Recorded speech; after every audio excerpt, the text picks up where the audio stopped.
Welcome to the Nitpicking Nerds. In this video, the two of us are going to show all of yous the 10 strongest cards from War of the Spark.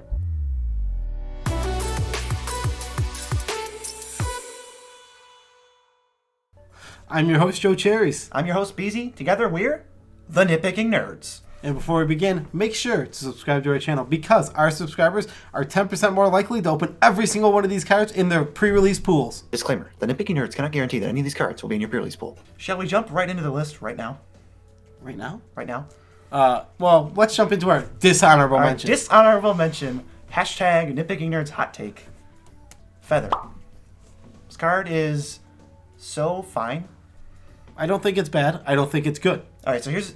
Okay, now everyone is saying, oh, I have a problem. Like, Boros is the worst color combination. It's like the worst deck to play because it feels the worst and you have the least tools to interact with everybody. And then here's a commander to where if you build this exact commander deck, it's okay.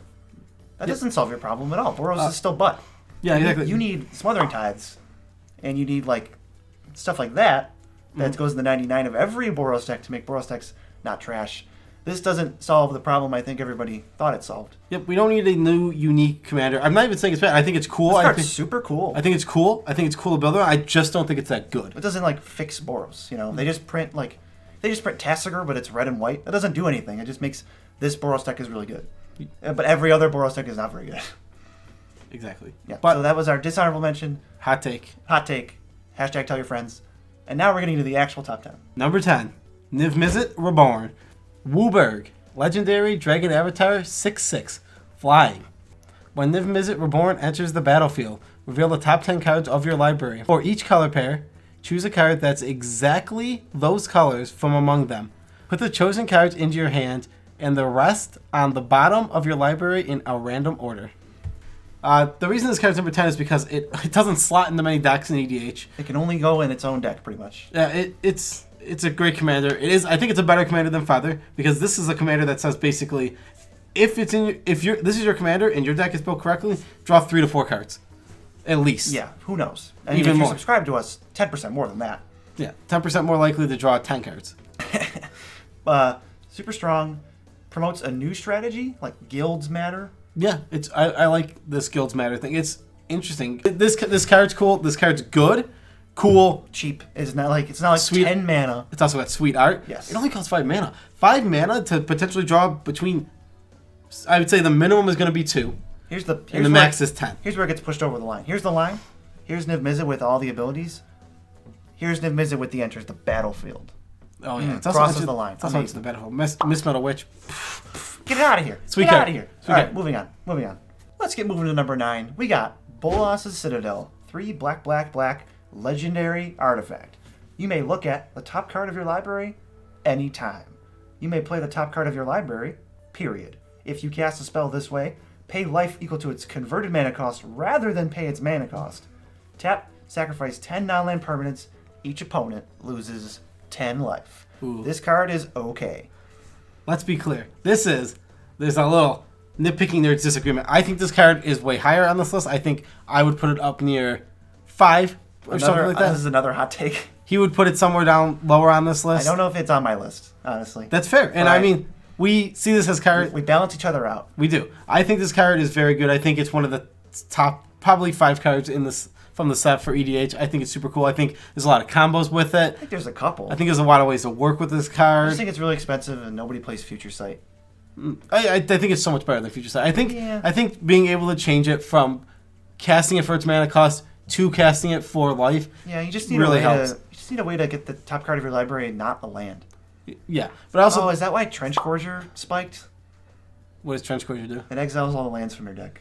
I think that's why. That's so dumb. Okay, that's terrible. Don't do that. Just play good cards like Divining Top and Aetherflux Reservoir. Oh, Divining Top's so good with this. Yeah, that's great. I love that combo too. Yeah, that's a cool combo. Number 8. Why don't you read number 8? Spark Double. Green and blue. For a creature illusion, 0/0. You may have Spark Double enter the battlefield as a copy of a creature or planeswalker you control, except it enters with an additional +1/+1 counter on it if it's a creature. It enters with an additional loyalty counter on it if it's a planeswalker. And it isn't legendary if that permanent's legendary. So here's another one we disagree I would with. put this higher. Joe would put this lower. I wouldn't put this on my list. Probably balanced it in the actual spot it's supposed to go. Into a fair spot. This goes really well in any deck that wants its commander twice. And with ETB effects. Not even just ETB effects. Could be anything. Like anything where it's like, boy, I wish I had another one on my commander. Like, oh, you could have 2 Elish Norns or like 2... I can't think of something, but there's obviously a million things you can do with it. You know what commander you can't copy if it's your commander? Yeah. Elish Is it Norn, because Elish you're a Norn? mono white. Thanks. Any picture static ability, here you go. Any deck that wants Helm of the Host, here you go. I think clones are okay in EDH. They are okay. Ones that target only your creatures are a little bit worse. You got to make up for it with copying your commander. I think that's what makes this card so much worse. Being able to only copy yourself, I think, is what brings this card down for me. You can copy Garruk Wildspeaker and Overrun right away. That's true. Just thought of that right now. That's #tech. Technically true. Speaking of number 7, let's get to number 7. Number 7. Jace, Wielder of Mysteries. This guy's a wall of text. 1, blue for a 4 loyalty. Jace, if you would draw a card while your library has no cards in it, you win the game instead. That's a static ability. His +1 is target player mills 2, then you draw a card. His -8 is draw 7 cards. Then, if your library has no cards in it, you win the game. God. Me and BZ on this channel have been personally... We are on a vendetta killing spree against Lab Maniac. Yeah, we don't like Lab Maniac. Not the channel Lab Maniacs, but rather... Oh, yeah, no. But rather, Lab Maniac the card. The card. We're going to kill you, Lab Maniacs. The card. And I said it plural. No. We personally just don't like Lab Maniac the card. And this card is real. This card's good. We're not playing CEDH, so let's get that CEDH out of your head. This card is, we think it's better than Lab Man in like your random decks. I think it's... And we also like Nexus of Fate better, but we say that every 5 minutes. But we like this better. Even if he ultimates, you still win. That's why that it's worded like that. Yep. He's a plus to Thought Scour. He's... Strong addition to niche decks, basically. He's really cool. If you're playing... his weakness is he does not go well into necessarily 3 and more colored decks because of his triple blue. He does not protect himself. He does not protect himself. He do not protect, and he do not attack. Well, at least he replaces himself. If nothing, you get to replace him right away. That's not why I play Planeswalkers, though. No, I agree. It's not why I play Planeswalkers, but he can help you be a win con. Yeah, he's fine. Well, let's move on, though. We got a lot to get through here. Number 6 is a double. We have Flux Channeler / Evolution Sage. 2 for 1. Flux Channeler is 2 and a blue for a 2/2. Whenever you cast a non-creature spell, proliferate. Evolution Sage is a 3/2 for 2 and a green. Whenever a land enters, you proliferate. These both fit into the right decks. Proliferate decks. Very well. These are going to be like some of the best creatures you can even get now. I think Evolution Stage is very good. I think he fits so well into Windgrace. I think any lands matter deck. Windgrace, Atraxa, they both go in Atraxa. No, they both go on Atraxa. Yeah, every time you play one of your Planeswalkers, your other Planeswalkers get a counter. That's pretty cool. It seems pretty good. Oh, fetch land? Put 2 loyalty counters on 3 Planeswalkers? Oh, yeah. That's why they're on here. Really strong. Although the top 5, they're just really strong cards. These bottom 5 kind of just fit into certain archetypes. Yeah. Top 5 are just really good Magic cards that you should be playing. Yeah, these will go in a lot. This top 5 is going to go into a lot more decks than the bottom 5. Yeah, really impressed. I'm really impressed with how strong this set is. For Commander, at least. No, this set, it's not just for Commander. This set is strong all around. We care about Commander. We do. And almost nothing else. But it's just a really strong set for everything. Let's get into our top 5. Number 5, God Eternal Kefnet. The representation of the God Eternals. This is definitely the best one. Also better than the stupid boar that... better than Ilharg. Let's recap that. We're not talking about Ilharg. 2 blue for a 4/5 flyer. Legendary Zombie God. You may reveal the first card you draw each turn as you draw it. Whenever you reveal an instant or sorcery card this way, copy it, and you may cast the copy. Copy costs 2 less to cast. When God Eternal Kefnet dies or is put into exile from the battlefield, you may put it into its owner's library, 3rd from the top. Sensei's Divining Top loves this card. Infinite combo with Time Warp and Scroll Rack. Any take an extra turn card. Yes. It really doesn't matter what it is. Pretty strong mono blue general. Decent stats. I mean, no one really cares, but it doesn't cost more than 4 mana. God, I wouldn't put this card higher only because it's boring. I think this card's cool. I think it's good. I think it's cool and good, but nothing we haven't seen before. Once you get to the combo part, it's really boring. I guess just the combo part is boring. That's fair. Like, I guess this is cool. If somebody was like, "Here's my Kefnet deck," I'm just gonna be like, "Okay, I have to kill it because Time Walk, and I have to kill you because Time Walk. I hate playing it. You can't play against Time Walk. You have to just kill them or you're dead." Also, you want to know a random What? funny thing that you brought up? All these gods have the same ability as Jesus Christ, our Lord and Savior. Yeah, Jesus of Nazareth. Do you want to read Jesus real quick? They come back in they go third from the top, which means they have 3 days and they return. Yeah, I don't know if that was intentional. I hope not. That'd be It's just kind of a funny. It's probably unintentional. Yeah, it's got to be unintentional. Well, let's be clear. We're joking. We're not being serious. It's a joke. Not actually based on Jesus Christ. Yeah, we don't think these guys. We had to say that. if somebody didn't know we were joking. Number 4 is Liliana, Dreadhorde General. One of the chased mythics of the set, and for good reason.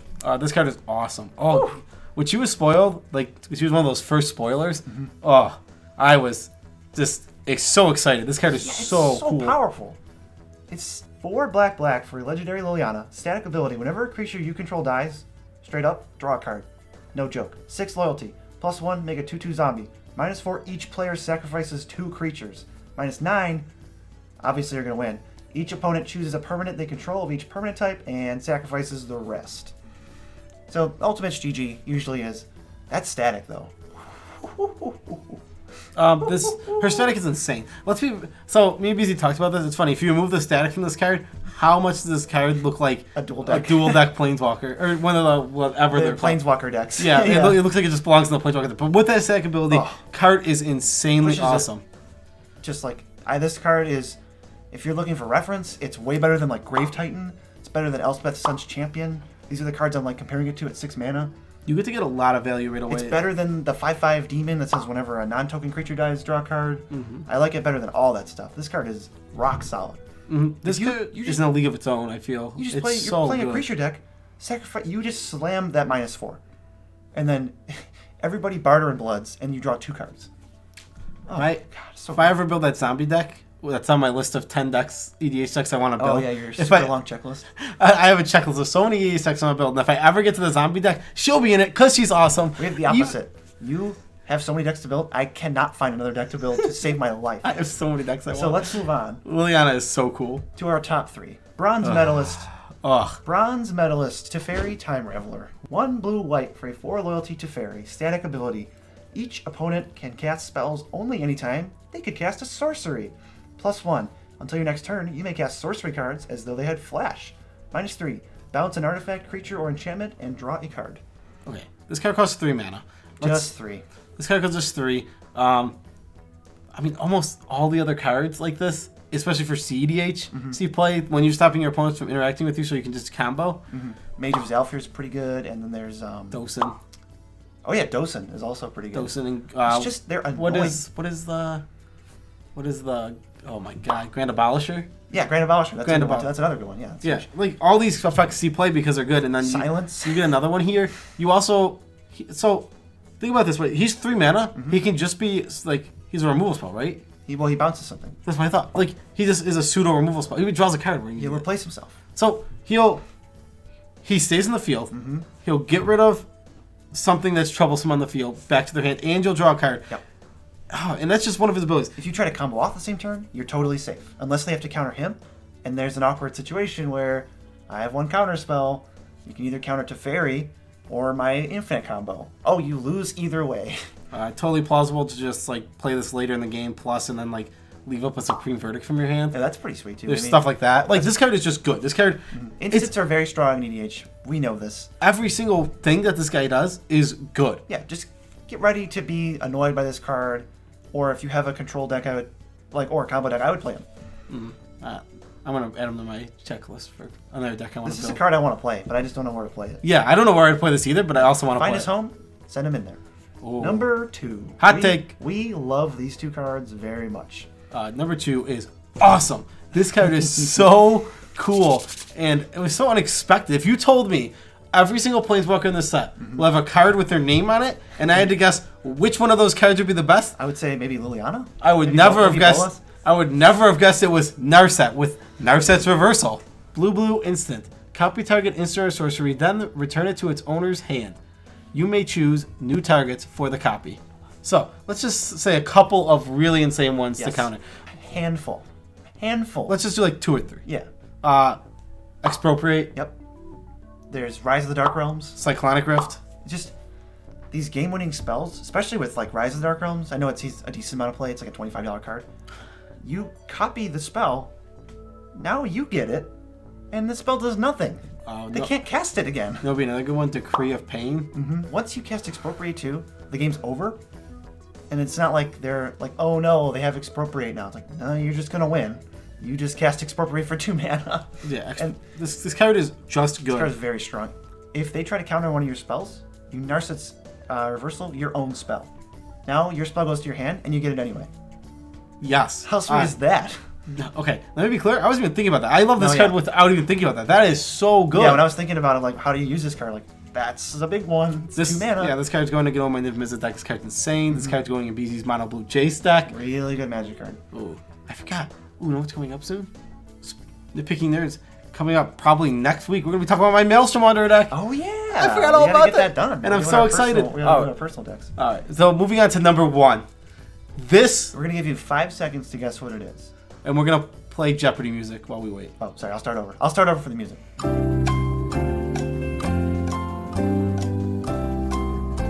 Okay. Did you get your guesses in? It's Finale of Devastation. Appropriately named Magic card.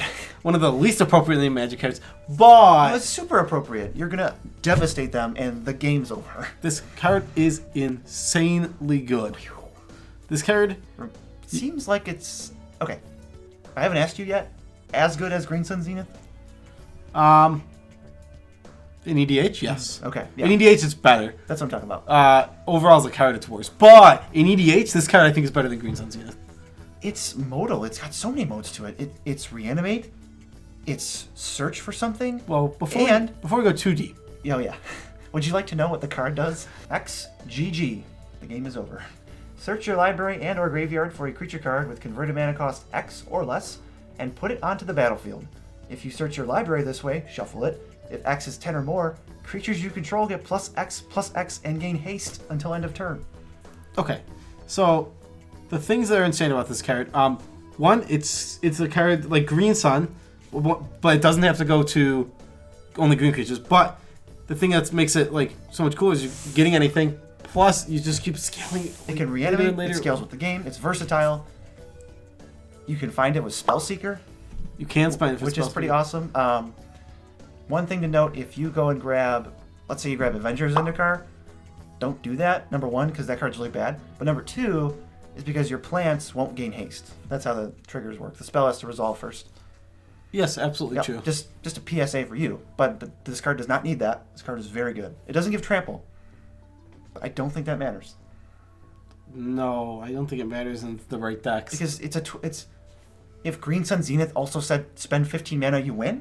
It doesn't matter. It's so versatile on this card for just 2 and whatever the creature you want is. The thing is, this card, it's so the 10 casting it for 10 or X equals 10 or more is gravy on top of this card. It's not because this card is like they just printed a really good search spell. Okay, I'm gonna be really hyperbolic and call it Green Demonic Tutor because it's 2 plus whatever card you want. Yeah, it's good for the same reason. Yeah, it's really, really good. It's gonna fit into so many creature-based decks. Yeah. Oh man. I can't get over how it's so much better than like every other card. It's like this and Narset's Reversal are insanity. Like this card is close to Chord of Calling. Well, Chord of Calling is really good. Mm-hmm. I think Chord of Calling is a little bit better. This card might be better. So it's like Green Sun, but also this. If this is in between Green Sun and Chord, what? So I think this card is almost like equal with Chord of Calling because like what if Chord of Calling also had a second mode that said you just win the game sometimes? Yeah, you could just kill somebody. Yeah, it's super cool. We love it. This will perfect way to cap out the list. Yeah, it's great card. Those are our thoughts. Top 10 War of the Spark cards. Obviously, if you have something to add, let us know. If you think we bashed on Feather too much, let us know. If you're from the Lab Maniacs and you want to kill us, let us know. If you're specifically from the Lab Maniacs and we use the words we want to kill the Lab Maniac. I don't know. If you would like to take our quote out of context, yes. you could send them this. How easily could you edit that? We literally said the quote, I want to kill the Lab Maniacs. And if you were thinking I'm gonna go back and Photoshop it or whatever you call it, we just said it now, so you don't have to go. We don't even have to go back. We're saving you the time. Speaking of time, we're out of time. We're out of time. We have to go. We have to do a special shout out to our 3 patrons: Justin, Tyler, Joseph, there they are. There You they know are. how to become a patron. Yeah. Patreon.com/nitpicking. There's a link right on there. See, it's on the It's on the thing. It's on the We're card. gonna send it back to nobody, and we're gonna let you go watch some more videos. Peace out, Tribe Scout.